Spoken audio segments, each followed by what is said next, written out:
प्यारे बच्चों, जय हिंद, वंदे मातरम। बच्चों, स्वागत है आपका हमारे YouTube channel SK point coaching classes में। बच्चों, आप लोग हमारे इस यूट्यूब चैनल को सब्सक्राइब अवश्य करें और वीडियो को शेयर ज़रूर करें। बच्चों, आज जो मैंने वीडियो लिया है, मतलब बनाया है, वो कक्षा 10 के बच्चों का है। कक्षा 10 के बच्चों के लिए है, जो विज्ञान से संबंधित है। ठीक है, विज्ञान में भी एक पार्ट होता है बच्चों, जैसा कि आप लोग भी जानते हैं, हम लोग भी जानते हैं, विज्ञान के 3 पार्ट होते हैं। ठीक है, एक होता है फिजिक्स, एक होता है केमिस्ट्री और एक होता है बायो। ठीक है, बायोलॉजी। तो इसमें जो है आज हम लोग पढ़ने वाले हैं फिजिक्स को। ठीक है, विज्ञान को 3 पार्टों में बांटा गया है, फिजिक्स, केमिस्ट्री और बायो। तो इसमें हम बायो को हम लोग आज फिजिक्स को आज हम लोग पढ़ेंगे, भौतिक विज्ञान। ठीक है बच्चों, भौतिक विज्ञान पढ़ने वाले हैं। तो भौतिक विज्ञान का पाठ 1 है, जिसका नाम है प्रकाश का परावर्तन एवं अपवर्तन। तो प्रकाश के परावर्तन एवं अपवर्तन से हमने, ठीक है, एक थ्योरी ली है बच्चों, जैसा कि आप देख सकते हैं। ठीक है, गोली दर्पण। ठीक है, तो गोली दर्पण पढ़ने वाले हैं बच्चों। ठीक है, तो जैसा कि देख सकते हैं बच्चों, यहाँ पे लिखा हुआ है गोली दर्पण के प्रकार। यानी कि पहले हम लोग इससे पहले वीडियो में पढ़ लिए हैं कि समतल दर्पण क्या है, गोली दर्पण क्या है। आज हम पढ़ेंगे गोली दर्पण के प्रकार। तो बच्चों, गोली दर्पण के 2 प्रकार होते हैं। नंबर 1, अवतल दर्पण। तो अवतल दर्पण क्या होता है, लिखा है बच्चों, डिफिनीशन देख सकते हैं, लिखी है, वह गोली दर्पण जिसका परावर्तक तल दबा हुआ यानी अंदर की ओर धंसा हो और अवतल तर, ठीक है, अवतल दर्पण कहलाता है। इसके उभरे हुए पृष्ठ पर कलाई या पॉलिश की होती है। मतलब बच्चों समझ रहे हैं आप लोग, कहने का मतलब ये है परावर्तक तल, यानी कि जिसपे परावर्तन की घटना संभव हो। ऐसा तल जो होता है वो कैसा होता है, अंदर की ओर धंसा हुआ होता है, जिसे देख सकते हैं बच्चों। ये हमारा कौन सा दर्पण है, अवतल दर्पण है। क्योंकि इसके ऊपर जो भरे हुए तल पर है, ठीक है, ये इस पे कलाई की है, ये कलाई की है, और ये अंदर का तल इसका चिकना होता है। ठीक बच्चों, अंदर का तल इसका ऐसे जो होता है वो चिकना होता है, जैसा कि हम आपको भी दिखा रहे हैं। देख लीजिए, ये देख सकते हैं यहाँ पे इसकी ये चित्र बना हुआ है। ठीक है, तो देखिए बच्चों, ये अवतल दर्पण है। क्यों, अवतल दर्पण में क्या होता है बच्चों, ये अवतल दर्पण है। अवतल दर्पण में उभरे हुए तल पे देखो कलाई की गई है, और धंसे हुए तल में क्या है, परावर्तन की घटना है। धंसा हुआ तल परावर्तक पृष्ठ है, क्योंकि इस पे परावर्तन की घटना संभव है। ठीक है, तो ऐसे दर्पण को क्या कहते हैं बच्चों, अवतल दर्पण कहते हैं। अवतल दर्पण किसे कहते हैं, वह दर्पण जिसका परावर्तक तल अंदर की ओर धंसा हुआ होता है, जैसा कि देख सकते हैं बच्चों। ठीक है, परावर्तक तल अंदर की ओर धंसा हुआ है, उभरे हुए तल पे कलाई की गई है। ठीक है, अवतल दर्पण कहलाता है। फिर ठीक है बच्चों, फिर दूसरा दर्पण होता है बच्चों, उत्तल दर्पण। कौन सा दर्पण होता है बच्चों, उत्तल दर्पण होता है, जिसको हम अंग्रेजी में कॉन्वेक्स मिरर कहते हैं, और अवतल दर्पण को अंग्रेजी में कॉनकेव मिरर कहते हैं। इस दर्पण को अंग्रेजी में कॉनकेव कहते हैं। ठीक है, अवतल दर्पण को अंग्रेजी में कॉन्वेक्स मिरर कहते हैं। तो कॉन्वेक्स मिरर की डिफिनीशन है बच्चों, वह गोली दर्पण जिसका परावर्तक तल उभरा हुआ, यानी कि जिसमें परावर्तन की घटना होती है वो तल उभरा हुआ होता है, जैसा कि देख सकते हैं बच्चों चित्र में। ठीक है, परावर्तक तल उभरा हुआ, परावर्तक तल उभरा हुआ यानी उठा हुआ हो, उत्तल दर्पण कहलाता है। इस दर्पण के दबे हुए पृष्ठ पर यानी कि अवतल पर कलाई यानी पॉलिश की जाती है। मतलब जो पृष्ठ धंसा हुआ होता है उस पर कलाई की जाती है। तो देखिए बच्चों, धंसे हुए पृष्ठ पे कलाई की गई है, इसके उभरे हुए पृष्ठ पे परावर्तन की घटना है, तो उभरा हुआ पृष्ठ परावर्तक पृष्ठ है। ठीक है, तो इसलिए ये उत्तल दर्पण होगा। उत्तल दर्पण की डिफिनीशन होती है, इसके उभरे हुए तल पे उभरा यानी वह दर्पण जिसका उभरा हुआ तल परावर्तक पृष्ठ होता है, अर्थात जिसपे परावर्तन की घटना होती है। ठीक है बच्चों, तो समझ गए होंगे आप लोग दोनों इसके मतलब चित्र, उत्तल और अवतल दर्पण को समझ गए होंगे। उत्तल दर्पण क्या होता है बच्चों, उत्तल दर्पण में होता है, उत्तल दर्पण में उभरा हुआ पृष्ठ होता है। ठीक है, जिस पे परावर्तन की घटना होती है, अर्थात परावर्तक पृष्ठ उभरा हुआ होता है। अवतल दर्पण में परावर्तक पृष्ठ धंसा हुआ होता है, इसके उभरे हुए पृष्ठ पे कलाई की होती है उत्तल दर्पण में, और उत्तल दर्पण में इसके धंसे हुए पृष्ठ में कलाई की होती है। ठीक है बच्चों, आगे हम लोग बढ़ते हैं। आगे बढ़ने से पहले बच्चों हम चाहेंगे कि आप लोग हमारे यूट्यूब चैनल को सब्सक्राइब अवश्य करें और इस वीडियो को शेयर जरूर करें। बाकी लिंक डिस्क्रिप्शन में जाए, इस वीडियो से जुड़ी हुई मतलब इस चैप्टर से जुड़े हुए जितने भी वीडियो हैं वहाँ से आप देख सकते हैं, पढ़ सकते हैं। ठीक है बच्चों, यहाँ पे आपको फिजिक्स, केमिस्ट्री, मैथ पढ़ाई जाती है। ओके बच्चों, अगला है बच्चों, देख सकते हैं आपके सामने है। ठीक है, कहता है गोली दर्पण से की संबंधित परिभाषा, यानी गोली दर्पण से संबंधित परिभाषा, यानी कि definitions related with spherical mirror. ठीक है बच्चों, definitions related with spherical mirror, जैसा कि यहाँ देख सकते हैं बच्चों। तो देखिए बच्चों, यहाँ पे एक पहली डिफिनीशन है जो कहते हैं दर्पण का ध्रुव, यानी कि पोल ऑफ मिरर। दर्पण का ध्रुव किसे कहते हैं, तो हम लोगों को पढ़ना है दर्पण का ध्रुव। ठीक है बच्चों, तो दर्पण का ध्रुव पढ़ना है। तो लिखा है गोली दर्पण के परावर्तक पृष्ठ के केंद्र को दर्पण का ध्रुव यानी पोल कहते हैं। यह दर्पण के पृष्ठ पर स्थित होता है, इसे पी से प्रदर्शित करते हैं। ठीक है बच्चों, यानी गोली दर्पण के परावर्तक पृष्ठ। ठीक है, तो गोली दर्पण का परावर्तक पृष्ठ कौन सा पृष्ठ होता है, जिसपे परावर्तन की घटना होती है। ठीक है बच्चों, तो गोली दर्पण के परावर्तक पृष्ठ के केंद्र को दर्पण का क्या कहते हैं, ध्रुव कहते हैं। यानी कि सीधी सी बात है, मध्य बिंदु को दर्पण का ध्रुव कहते हैं, जैसा कि देख सकते हैं बच्चों। यहाँ पे हम दिखाते हैं आपको, यहाँ पे देखिए ये गोली दर्पण है। ठीक है, इसका जो परावर्तक पृष्ठ ये है, देखिए ये आपको उत्तल दर्पण दिया हुआ है बच्चों। देखिए उत्तल दर्पण है, उत्तल दर्पण में बाहर जो परावर्तक पृष्ठ होता है उभरा हुआ होता है।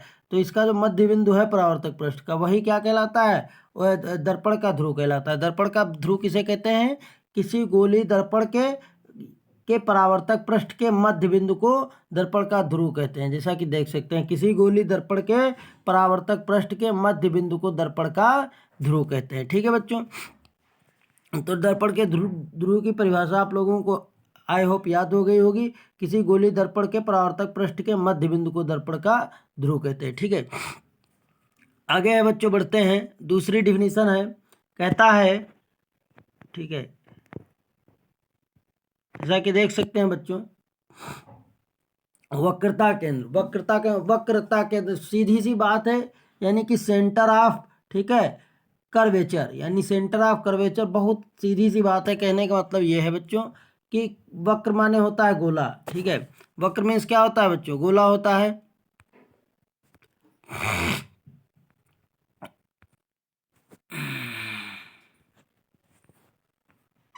ठीक है, वक्र मीन्स होता है गोला। तो वक्र मीन्स होता है बच्चों गोला, यानी कि गोले का केंद्र समझ सकते हैं। तो देखिए बच्चों, जैसा कि यहाँ पे देख सकते हैं, हमने लिया है चित्र है, गोला है, गोल गोल है। अब इस गोले का जो केंद्र है, देखिए सेंटर, इसको मैंने सी से लिखा है।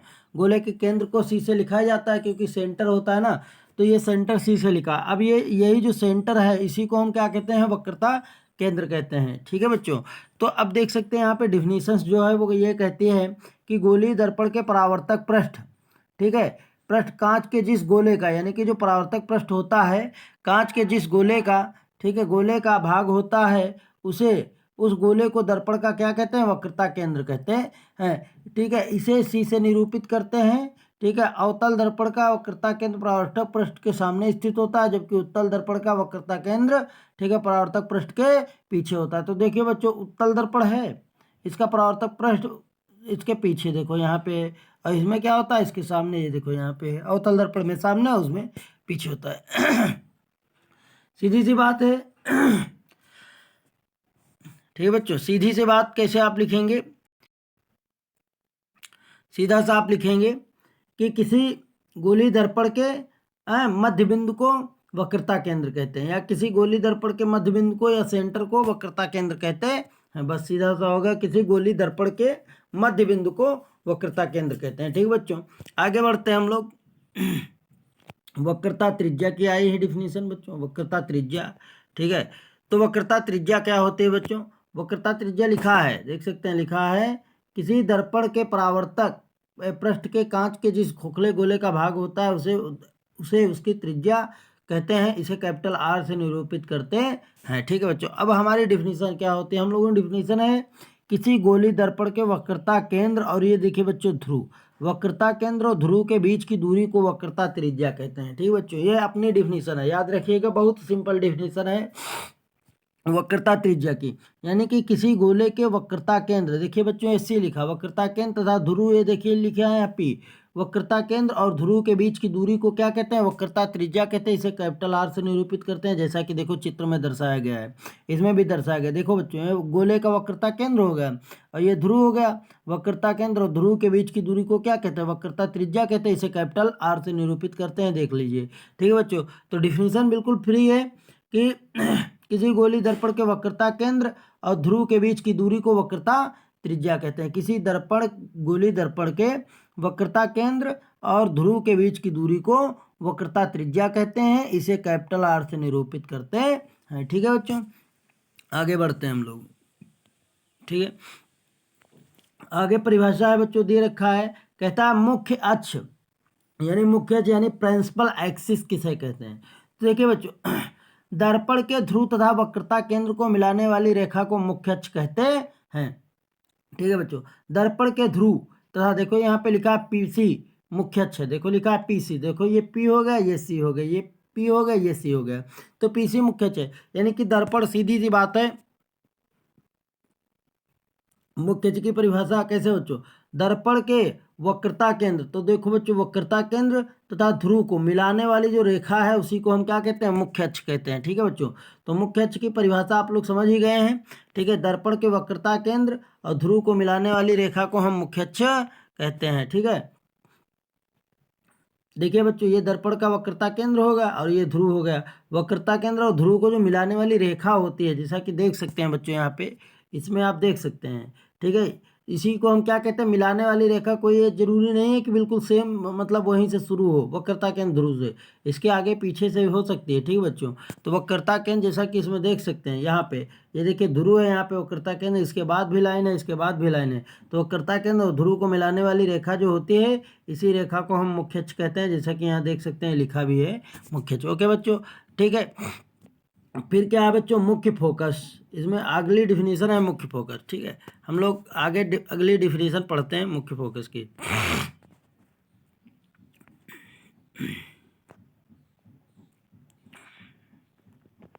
ठीक बच्चों, अब देखिए मुख्य फोकस किसे कहते हैं। मुख्य फोकस यानी प्रिंसिपल फोकस। ठीक है, मुख्य फोकस क्या होता है, गोली दर्पण के मुख्य अक्ष के समांतर। देखिए बच्चों, ये मैंने गोली दर्पण लिया है, जिसका आप लोग नाम बताएं हमें कमेंट में।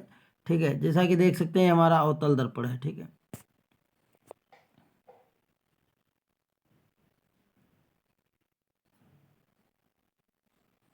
M1 M2,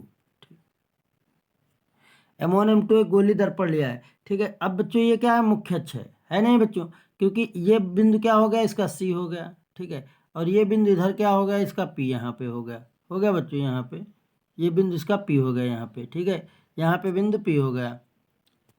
ठीक है, अब देखिए एक गोली दर्पण ले लिया, जिसका नाम हमने रख लिया M1 और M2। ठीक है, अंत वाला पॉइंट, यहाँ वाला पॉइंट M2 हो गया। अब देखिए बच्चों, ये मुख्य अक्ष है और यहाँ पे ये P है, इसको हम P से लिखते हैं ध्रुव, ये वक्रता केंद्र हो गया। ठीक है, और ये फोकस हो गया F। समझ रहे हैं हमारी बात, ये फोकस हो गया। अब क्या है बच्चों, ये एक वस्तु यहाँ से चलती है, दर्पण से टकराने के पश्चात मुख्य फोकस F से होकर सीधे निकल जाती है। ठीक है, तो वही है, यानी कि मुख्य गोली दर्पण के मुख्य अक्ष के समांतर। तो देखो बच्चों, ये मुख्य अक्ष रेखा है, ये वाली मुख्य अक्ष के समांतर, यानी ऊपर देखो ये समांतर रेखा है, मुख्य अक्ष के समांतर प्रकाश किरण दर्पण के परावर्तन के पश्चात, देखो यहाँ से परावर्तन के पश्चात मुख्य अक्ष के जिस बिंदु से मिलती है, देखिए यहाँ पे मिलती है या आती हुई प्रतीत होती है, उसे दर्पण का क्या कहते हैं, मुख्य फोकस कहते हैं। इसे F से निरूपित करते हैं, जैसा कि देख सकते हैं बच्चों, हम आपको बार बार बता रहे हैं। देखिए ये एक अवतल दर्पण है। ठीक है, जैसा कि देख सकते हैं अवतल दर्पण है, इसका नाम मैंने रखा M1 M2 रखा है। ठीक है, ये आपका मुख्य अक्ष है, प्रिंसिपल एक्सिस है, मुख्य अक्ष है। मुख्य अक्ष का ये बिंदु जो होता है ध्रुव होता है, यहाँ पे ये वक्रता केंद्र हो गया, यहाँ पे ये फोकस हो गया, और ये वस्तु मुख्य अक्ष, मुख्य अक्ष के समांतर वस्तु जाएगी और दर्पण से टकराने के पश्चात मुख्य फोकस F से होकर निकल जाएगी। इसी फोकस को ही क्या कहते हैं, इसी बिंदु को ही हम लोग क्या कहते हैं, ठीक है, मुख्य फोकस कहते हैं। इसे कैपिटल F से निरूपित करते हैं या आते हुए प्रतीत होती है। तो जैसा कि देख सकते हैं बच्चों, ये हमारा उत्तल दर्पण है। ठीक है, इसके अंदर की ओर कलाई होती है, तो अंदर की ओर मैंने कलाई कर ली बच्चों। ठीक है, इसका नाम रख लिया है M1 और M2 रख लिया है। ठीक है, कलाई करेंगे, ये इसका बिंदु क्या कहलाएगा बच्चों, P कहलाएगा, पोल हो जाएगा। ठीक है, यहाँ पे F हो जाएगा। अब और क्या है बच्चों, ये हमारा C हो जाएगा। अब यहाँ से बस चलेगी। ठीक है, और जाएगी दर्पण से टकराएगी, टकराने के पश्चात परावर्तित हो जाएगी। इसको डाट डाट करके हम जब मिलाएंगे तो ऐसा लगेगा कि ये, ठीक है, मुख्य फोकस F से आती हुई प्रतीत होती है। ठीक है, तो दोनों प्रकार से आपका सिद्ध हो गया कि मुख्य अक्ष और मुख्य फोकस किसे कहते हैं। ओके बच्चों, आगे बढ़ते हैं हम लोग। अगली परिभाषा है बच्चों, देख सकते हैं अगली परिभाषा है फोकस दूरी। बहुत अच्छी डिफिनीशन है फोकस दूरी क्या होता है। ठीक है, तो हम आपको सीधी सी परिभाषा बताते हैं फोकस दूरी किसे कहते हैं, ज़्यादा लंबा नहीं सीखना है आपको। ठीक है बच्चों, तो जैसा कि देख सकते हैं फोकस दूरी यानी कि किसी गोली दर्पण के वक्रता केंद्र, ठीक है, वक्रता केंद्र और ध्रुव के बीच की दूरी को वक्रता त्रिज्या कहते हैं। क्या कहते हैं बच्चों, वक्रता त्रिज्या कहते हैं, वक्रता त्रिज्या कैपिटल आर। किसी गोली दर्पण के वक्रता केंद्र तथा ध्रुव के बीच की दूरी को वक्रता त्रिज्या कहते हैं। फोकस दूरी वक्रता त्रिज्या की आधी होती है, फोकस दूरी वक्रता त्रिज्या की आधी होती है। इसे स्मॉल एफ से लिखते हैं, कहाँ से लिखते हैं बच्चों, स्मॉल एफ से। तो यानी कि फोकस दूरी एफ बराबर हो जाएगा वक्रता त्रिज्या बटे 2, यानी कि फोकस दूरी वक्रता त्रिज्या की आधी होती है, फोकस दूरी वक्रता त्रिज्या की आधी होती है। जैसा कि चित्र में दिखाया भी गया, लिखा है फोकस दूरी गोली दर्पण के ध्रुव, ठीक है, और मुख्य फोकस एफ, या ऐसे भी लिख सकते हो बच्चों। ठीक है, जैसे कि ऐसे भी लिख सकते हो, किसी गोली दर्पण के ध्रुव और मुख्य फोकस के बीच की दूरी को वक्रता त्रिज्या कहते हैं। ठीक है बच्चों, है वक्रता त्रिज्या कहते हैं। या आप लिख सकते हो किसी गोली दर्पण के फोकस दूरी, ठीक है, वक्रता त्रिज्या की आधी होती है। ठीक है, किसी गोली दर्पण की फोकस दूरी जो है वो वक्रता त्रिज्या की आधी होती है। या आप लिख सकते हो किसी गोली दर्पण के ध्रुव, पी का मतलब होता है पोल यानी कि ध्रुव, और एफ का मतलब होता है फोकस।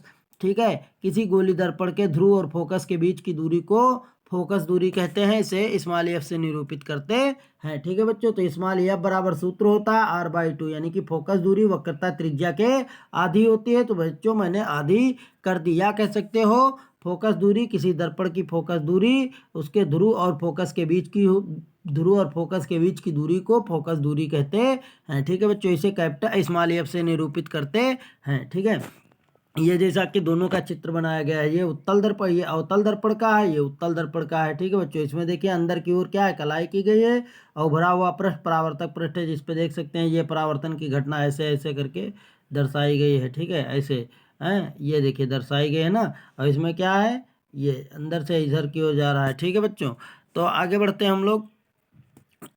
आगे है अगली डिफिनीशन है बच्चों, कहता है फोकस तल। फोकस तल किसे कहते हैं, गोली दर्पण के मुख्य अक्ष के लंबवत तथा मुख्य फोकस से होकर जाने वाले तल को फोकस तल कहते हैं, यानी मुख्य अक्ष के लंबवत।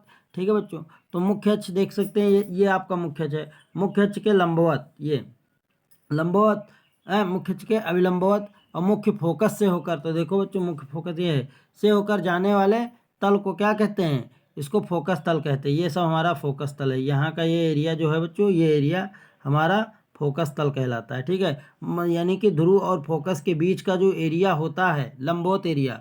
ठीक है, ध्रुव और फोकस के बीच के लंबवत एरिया को, ठीक है, कहने का मतलब ये है बच्चों, ध्रुव और फोकस, ठीक है, ध्रुव और फोकस के, ध्रुव और फोकस यानी ध्रुव कह सकते हो, फोकस के बीच के लंबवत एरिया को यानी कि लंबवत क्षेत्रफल को हम फोकस तल कहते हैं, लंबवत क्षेत्र को हम फोकस तल कहते हैं। ध्रुव ध्रुव और, ठीक है, फोकस के लंबवत तल को हम फोकस तल कहते हैं। ओके बच्चों, समझ गए आप लोग। अगली डिफिनीशन है दर्पण का द्वारक, दर्पण का द्वारक। ठीक है बच्चों, दर्पण का द्वारक किसे कहते हैं, अगली डिफिनीशन है दर्पण का द्वारक। तो गोली दर्पण के परावर्तक तल के व्यास को दर्पण का द्वारक कहते हैं, दर्पण का द्वारक कहते हैं, या कह सकते हो गोली दर्पण के व्यास को, ठीक है, दर्पण का द्वारक कहते हैं। ठीक बच्चों, जैसा कि देख सकते हैं यहाँ पे आप देख सकते हैं, ये जो रेखा ली गई है ये दर्पण का द्वारक है। ठीक है, यानी गोली दर्पण के व्यास को दर्पण का द्वारक कहते हैं, या परावर्तक, ठीक है, गोली दर्पण के परावर्तक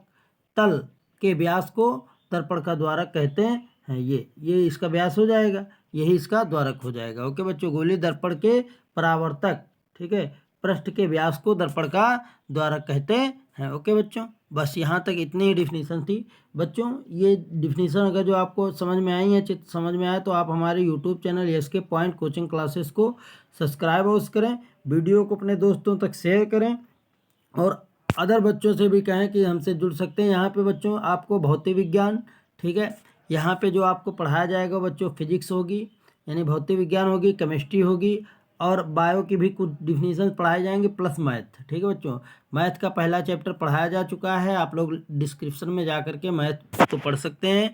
प्लस बच्चों यहाँ पे जो इंटरमीडिएट के हमारे छात्र हैं उनके लिए, ठीक है, 12th वाले छात्रों के लिए हम यहाँ पे फिजिक्स की कुछ फिजिक्स पढ़ाते हैं वो हमसे भी जुड़ सकते हैं, फिजिक्स पढ़ सकते हैं, उनके न्यूमेरिकल सीख सकते हैं। ओके बच्चों, जय हिंद, जय भारत।